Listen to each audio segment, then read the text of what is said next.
মা, ভিতরে আসতে পারি? হ্যাঁ হ্যাঁ, চলে এসো, অত ঢং করতে হবে না।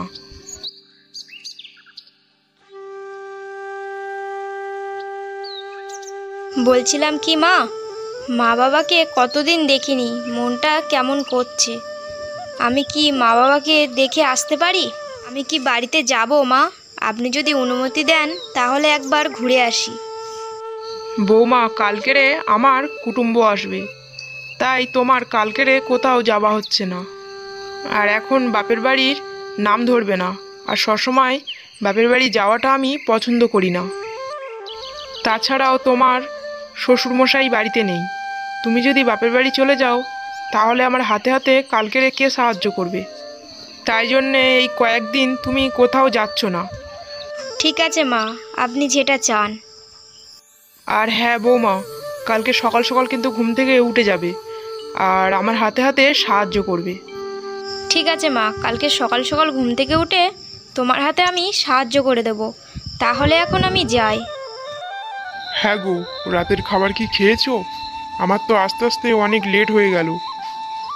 মুখ গোমড়া করে কেন বসে আছো? কি হয়েছে বলবে তো? মুখ গোমড়া হবে না? বিয়ে হয়ে গেছে 5 মাস, এখনও মা বাবার মুখ দেখতে পাইনি। তাই তোমার মাকে বললাম, তাই তোমার মা বলল যে আমার বাড়ি কালকের কুটুম্ব আসবে, তাই তুমি কোথাও যেতে পারবে না। আমার বাবা মা তোমার সাথে বিয়ে দিয়েছে বলে, তাই বলে বাবা মার সাথে আমি কি দেখা করতে পারবো না? আহা গিন্নি, রাগ করছো কেন? মা তো ঠিকই বলেছে, কালকের কুটুম্ব মানুষ দুজন আসবে, তাই জন্য তো মা তোমাকে যেতে মানা করেছে কোথাও। আর আত্মীয় স্বজন চলে যাক, তারপর নয় ভেবে দেখবো।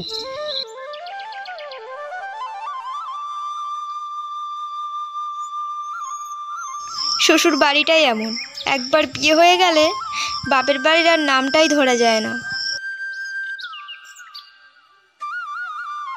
অনেকটা তো বেলা হয়ে গেল। মা তো বলেছিল 5টার সময় ঘুম থেকে উঠতে, এখন তো 7:30 বেজে গেছে। যাই।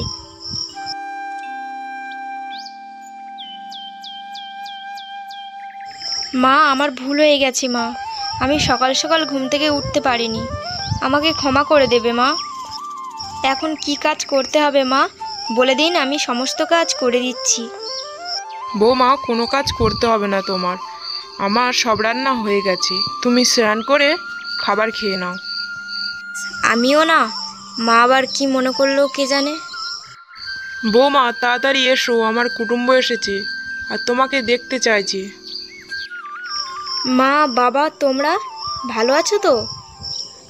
হ্যাঁ রে মা, দুদিন আগে জামাই গিয়ে আমাদেরকে নেমন্তন্ন করে আসলো, ওই জন্যে চলে এলাম। মা, এই আপনার কুটুম্ব? আপনি কিন্তু আমাকে মিথ্যে কথা বলেছেন। হ্যাঁ বৌমা, তোমাকে একটু চমক দিতে চেয়েছিলাম। আচ্ছা, মা বাবাকে নিয়ে ভিতরে এসো, অনেক দূর থেকে এসছে এই রোদের মধ্যে। হ্যাঁ রে মা, অনেক ভালো শাশুড়ি মা পেয়েছিস, আর আমাদের জামাই বাবা অনেক লক্ষ্মীমন্ত ছেলে। হ্যাঁ মা, আমার শাশুড়ি মা অনেক ভালো, আর আমি এইদিকে আমার শাশুড়ি মাকে ভুল বুঝে বসে আছি।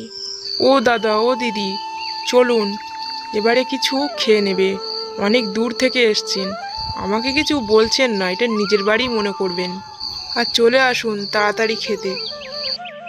দিদি, আপনি এত রান্না করেছেন একা হাতে, এত রান্না তো আমরা খেতেই পারবো না, সব খাবার খেতে হবে কিন্তু, নইলে এখান থেকে যেতে দেবো না।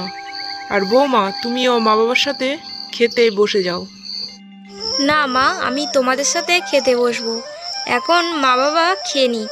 মা বাবা, তোমরা এবারে খেয়ে নাও। দিদি, তাহলে আমরা চলি, আমার মেয়েটা অনেক সুখে আছে, দেখে শান্তি পেলাম, আর একদিন আমাদের বাড়ি সময় করে যাবে। ঠিক আছে, যাব, আপনি যাওয়ার সময় মেয়ে আর জামাইকে সাথে করে নিয়ে যান, তাহলে আমার বৌমার মনটা ভালো হবে। আপনি সত্যি বলছেন মা? আমি তাহলে যাব। মা, আপনাকে ধন্যবাদ মা, আমাকে এতটা ভালোবাসার জন্যে। এমন লক্ষ্মীমন্ত বৌমাকে না ভালোবেসে থাকা যায় নাকি? আচ্ছা, যাও যাও, তোমরা বাপের বাড়ির থেকে ঘুরে এসো, আমি সত্যি বলছি। হ্যালো বন্ধুরা, আপনারা যদি আমাদের চ্যানেলে নতুন হয়ে থাকেন অবশ্যই আমাদের চ্যানেলটাকে সাবস্ক্রাইব করে রাখবেন। আপনার একটি সাবস্ক্রাইব আমাদেরকে আরও বেশি কার্টুন বানাতে উৎসাহিত করবে।